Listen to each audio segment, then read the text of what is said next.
আসসালামু আলাইকুম সুপ্রিয় দর্শক, আমরা এখন আছি নাটোর জেলার নাটোর উপজেলার হরিশপুর ইউনিয়নের দত্তপাড়া বাজারে, যেখানে সম্ভবত অনেক আগে থেকে এই বিসিক মেলাটি আসছে এবং আগে থেকে সম্ভবত ছিল মনে হয় 30 দিন ব্যাপী, এখন কমিয়ে দিয়ে 10 দিন ব্যাপী দেওয়া হয়েছে। এবং এই বিসিক মেলাতে আপনার হচ্ছে নানা ধরনের ন্যাচারাল যেগুলো আছে, নকশিকাঁথা আগেকার যুগে যেগুলো মানুষ ব্যবহার করতো, নকশিকাঁথা আছে এবং নানা ধরনের খাবারের দোকান আছে। তো আমরা এগিয়ে যাই। আসসালামু আলাইকুম সুপ্রিয় দর্শক, আপনারা সবাই কেমন আছেন? আশা করি সবাই অনেক অনেক ভালো আছেন।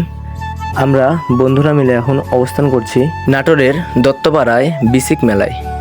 এই বিসিক মেলাটা প্রতি বছরেই অনুষ্ঠিত হয়। এই বিসিক মেলা অন্যবারে 1 মাস ব্যাপী অনুষ্ঠিত হয়। অন্যবারের তুলনায় এই বছরে 10 দিন ব্যাপী এই মেলাটি অনুষ্ঠিত হবে। এখানে এই মেলাতে অনেকগুলো দোকানপাট দেখতে পাচ্ছেন। আমার এই ভিডিওটি আপনারা এতক্ষণ মনোযোগ দিয়ে দেখার জন্য অনেক অনেক ধন্যবাদ। যেহেতু আমার এটা ফার্স্ট ব্লগ, অনেকই ভুল ত্রুটি থাকতে পারে, তো আপনারা ক্ষমার দৃষ্টিতে দেখে লাইক কমেন্ট শেয়ার করে পাশে থাকবেন। ধন্যবাদ। ভিডিওটি ভালো লাগলে অবশ্যই সাবস্ক্রাইব করতে ভুলবেন না।